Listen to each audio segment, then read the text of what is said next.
Assalamualaikum warahmatullahi wabarakatuh. Alhamdulillahirabbil alamin. Puji syukur kita ucapkan kepada Allah Subhanahu wa taala karena kita masih diberi nikmat untuk hidup dan nikmat kesehatan sehingga kita masih bisa menjalankan aktivitas kita sehari-hari dengan sehat jasmani dan sehat rohani. Baiklah, materi penyuluhan kita hari ini yaitu tentang kesehatan dan keselamatan kerja atau yang sering disebut juga dengan K3. Tapi sebelum saya memulai penyuluhan, alangkah baiknya saya memperkenalkan diri terlebih dahulu. Perkenalkan, nama saya Kurnia Sandika Putra dari jurusan Promosi Kesehatan Politeknik Kesehatan Negeri Padang. Kesehatan dan keselamatan kerja atau K3 adalah segala sesuatu yang berkaitan dengan kesehatan, keselamatan, dan kesejahteraan manusia, alat-alat pekerjaan, dan material pekerjaan yang berada di suatu institusi atau lokasi proyek. Tujuan dari K3 itu sendiri yaitu untuk memelihara kesehatan dan keselamatan segala sesuatu yang berada di lingkungan kerja, baik itu manusia, alat-alat pekerjaan, dan material pekerjaan yang berada di tempat tersebut. Keselamatan dalam bekerja merupakan hal yang sangat penting yang harus diperhatikan dalam melaksanakan suatu pekerjaan.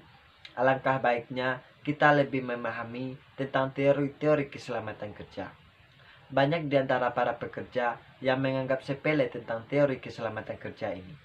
Mereka berpendapat bahwa jika sudah waktunya celaka, ya celaka, dan itu merupakan takdir dari Tuhan. Itu adalah pendapat yang salah. Kita dituntut untuk lebih memahami teori tentang keselamatan kerja supaya kita terhindar dari kecelakaan dalam bekerja. Ada beberapa hal yang harus diperhatikan dalam kesehatan dan keselamatan kerja ini. Yang pertama, jangan ceroboh saat bekerja. Selalu teliti dalam melaksanakan suatu pekerjaan adalah sesuatu yang harus diperhatikan agar pekerjaan kita lebih aman dan kita terhindar dari sesuatu yang membahayakan kita. Yang kedua, selalu lengkapi diri dengan alat pelindung diri atau APD.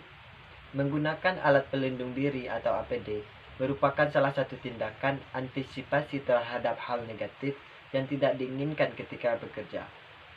Alat pelindung diri yang kita gunakan haruslah sesuai standar yang telah ditentukan. Seperti yang pertama, helm pelindung yang berfungsi untuk melindungi kepala dari benda-benda berbahaya saat bekerja. Yang kedua, rompi pengaman yang berfungsi untuk melindungi tubuh bagian depan dan bagian belakang dari suhu panas, percikan bahan kimia, ataupun terluka saat bekerja.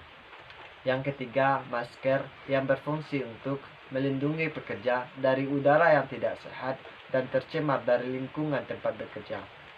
Yang keempat, sarung tangan yang berfungsi untuk melindungi tanganmu dari terluka ketika mengoperasikan mesin-mesin milik perusahaan. Yang kelima, pelindung telinga yang berfungsi untuk melindungi telinga dari suara bising dari alat pekerjaan.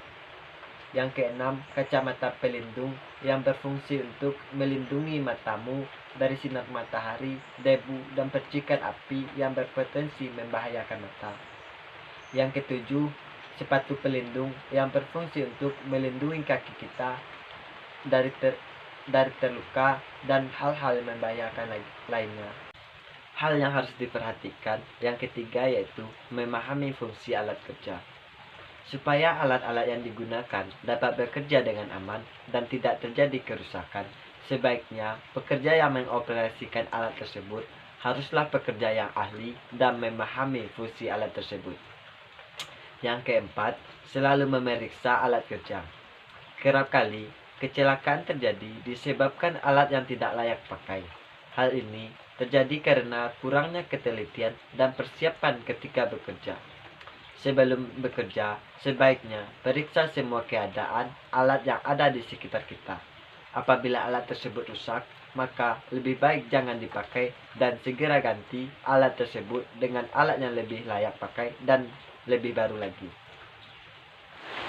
Jadi, intinya dalam melaksanakan suatu pekerjaan, Kita haruslah memahami tentang teori kesehatan dan keselamatan kerja dan memperhatikan kesehatan dan keselamatan kerja kita, supaya kita terhindar dari hal yang membahayakan dan kecelakaan yang berakibat fatal.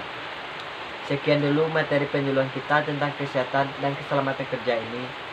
Semoga bermanfaat, dan untuk para pekerja tetap perhatikan kesehatan dan keselamatan kerja. Dan terima kasih atas perhatian. Mohon maaf atas segala kekurangan dan kesalahan. Wassalamualaikum warahmatullahi wabarakatuh.